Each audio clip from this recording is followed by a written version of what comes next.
अदिति और उसके भाई सोनू की अभी अभी गर्मियों की छुट्टियां शुरू हुई थी और दोनों अपने मम्मी पापा से कहीं घूमने ले जाने की जिद कर रहे थे। मम्मी पापा, ये तो गलत बात है।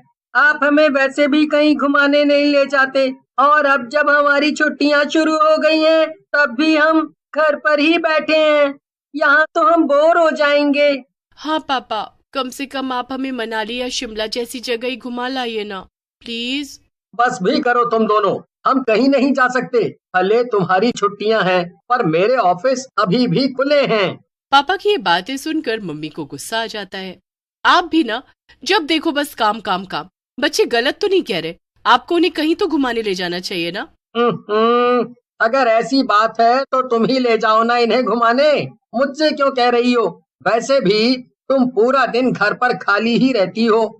ये सुनकर मम्मी को बहुत ज्यादा गुस्सा आ जाता है और वो गुस्से में पापा से कहती हैं, ठीक है, फिर जा रही हूँ मैं बच्चों को लेकर, और अब सीधा छुट्टियों के बाद ही मिलेंगे। रहो तुम अकेले यहाँ। क्या सच में मम्मी? हम कहाँ जा रहे हैं घूमने? शिमला या मनाली? चुप करो तुम दोनों और जल्दी से अपना सामान पैक करो। फिर क्या था, थोड़ी ही देर में मम्मी बच्चों को लेकर घर से निकल जाती हैं और बस में बैठ जाती हैं। मम्मी अब तो बताइए ना, हम कहाँ जा रहे हैं? बच्चों, मैं तुम्हें लेकर तुम्हारी मौसी के घर जा रही हूँ।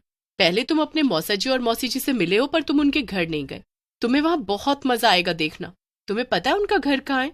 पहाड़ पर। हाँ, वो जगह नैनीताल और शिमला मनाली जैसी तो नहीं है, पर फिर भी बहुत सुंदर है। क्या सच में मम्मी? फिर तो बहुत मजा आएगा। अदिति और सोनू बेसब्री से अपनी मौसी के घर पहुंचने का इंतजार करने लगते हैं। कुछ घंटों के सफर के बाद वो वहां पहुंच जाते हैं।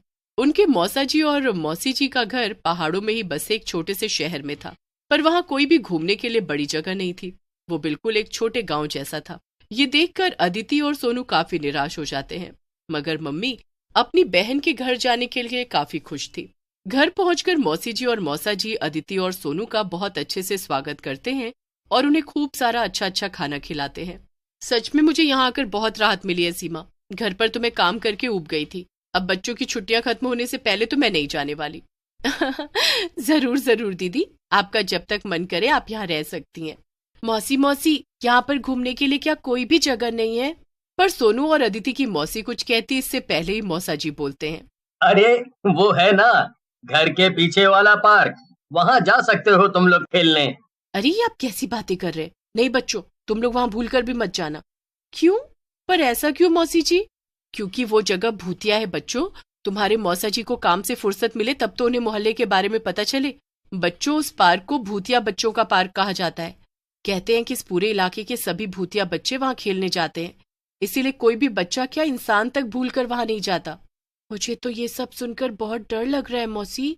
अरे तू डर मत अदिति, भूत वूत जैसा कुछ भी नहीं होता। बिल्कुल सही कहा तुमने सोनू बेटा। तुम तो बहुत समझदार हो। बच्चों, तुम लोगों को आसपास जहाँ भी खेलना है खेल सकते हो। बस अंधेरा होने से पहले घर लौट आना। यहाँ आसपास और भी कई बच्चे रहते हैं, तुम उनसे भी दोस्ती कर सकते हो। ठीक है, फिर हम लोग बाहर घूम कर आते हैं मौसा जी। अदिति और सोनू बाहर घूमने चले जाते हैं। तभी उन्हें सड़क पर एक लड़की दिखाई देती है। वो लड़की सड़क के बीचों बीच खड़े होकर अदिति और सोनू को ही घूरे जा रही थी, और वो दिखने में भी काफी अजीब सी थी। तभी अचानक से वो अदिति और सोनू के पास आती है और उनसे पूछने लगती है, क्या तुम लोग यहाँ नए आए हो? हाँ, पर तुम्हें कैसे पता? क्योंकि मैंने कभी तुम्हें यहाँ पहले नहीं देखा ना, इसलिए।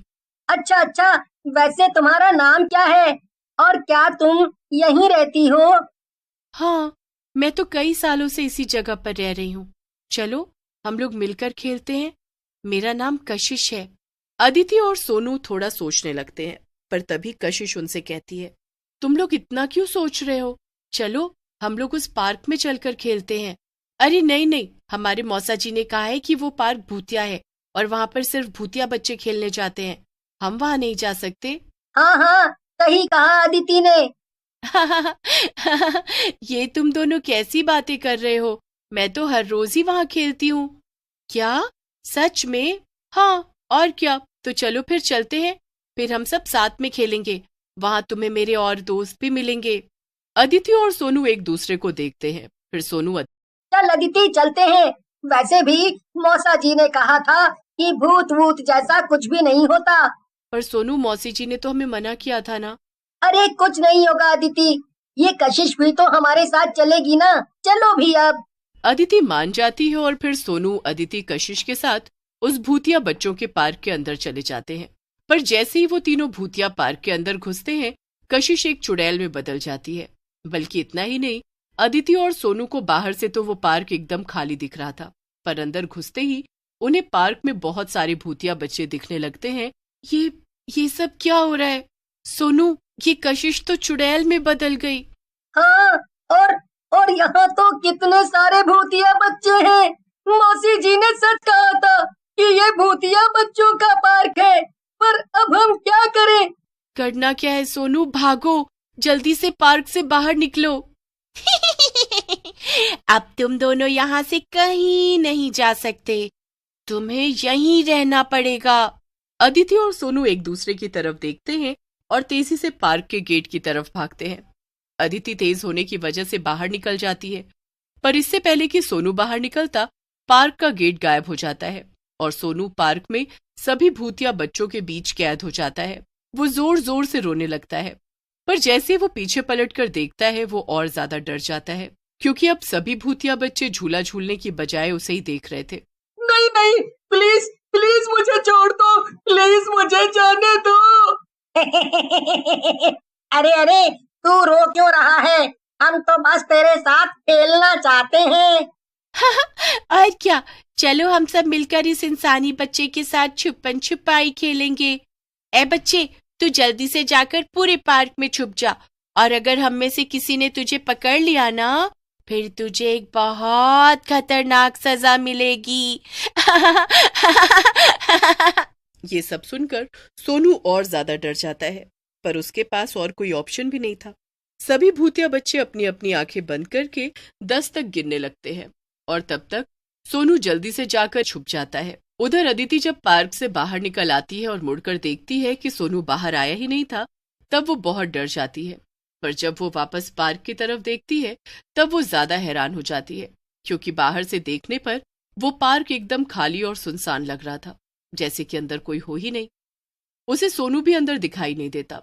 वो जल्दी से दौड़ते हुए घर जाती है और सबको सब कुछ बता देती है। घर पर ये सब सुनकर सब बहुत परेशान हो जाते हैं। तभी अचानक से एक भूतिया बच्चा सोनू को स्लाइड के अंदर देख लेता है और वो जोर जोर से चिल्लाने लगता है। ढूंढ लिया। अब आएगा ना मजा, और अब तुझे मैंने ढूंढा है ना, तो तुझे खतरनाक सजा भी मैं ही दूंगा। नहीं, मुझे छोड़ दो, जाने दो, प्लीज प्लीज मुझे जाने दो। मगर वो भूतिया बच्चा सोनू की एक बात नहीं सुनता और उसे जादू से उड़ाकर बाहर ले आता है और पार्क के बीचों बीच लाकर जमीन पर पटक देता है। सभी भूतिया बच्चे सोनू के आसपास आकर खड़े हो जाते हैं और सोनू पर हंसने लगते हैं। तभी वो भूतिया बच्चा वहां आता है जिसने सोनू को ढूंढा था, और वो फिर से अपने जादू से सोनू को हवा में उड़ा देता है। बाकी सभी भूतिया बच्चे भी सोनू को डरा हुआ देखकर एक साथ हंसने लगते हैं। पर तभी उस पार्क के अंदर गांव के सभी लोग घुसे चले आते हैं, जिन्हें देखकर सभी भूतिया बच्चे हैरान रह जाते हैं। उन लोगों में अदिति भी थी। मैंने आपसे कहा था ना कि बाहर से लगता है पार्क में कोई नहीं है, पर अंदर यहाँ कितने सारे भूत हैं। वो देखो सोनू, वो हवा में है। मेरा बच्चा, कोई उसे नीचे उतारो। सभी गांव वाले ये सब देखकर भूतिया बच्चों के ऊपर और पूरे पार्क में केरोसिन तेल डाल देते हैं और आग लगा देते हैं। सभी भूतिया बच्चे जलकर राख हो जाते हैं, मगर सोनू जो कि हवा में लटका था, वो नीचे गिर जाता है जहाँ पर आग लगी हुई थी। अरे, सोनू वहाँ है, उसे आग से बाहर निकालना पड़ेगा। ये कहकर मौसा जी आग में कूद जाते हैं और सोनू को गोद में उठाकर बाहर ले आते हैं। मम्मी सोनू और अदिति को लेकर मौसा जी के घर चली जाती है। मुझे भी माफ कर दो, मुझे तुम्हें अकेले नहीं छोड़ना चाहिए था। पर तभी अदिति और सोनू के पापा भी वहां आ जाते हैं। बच्चों, मैं आ गया, और मैं तुम्हारी मम्मी से माफी भी मांगना चाहता हूँ कि मैंने उनसे लड़ाई की। अब हम सब मिलकर खूब एंजॉय करेंगे। हाँ, अब पूरा परिवार साथ है और कोई भूत भी यहाँ नहीं है।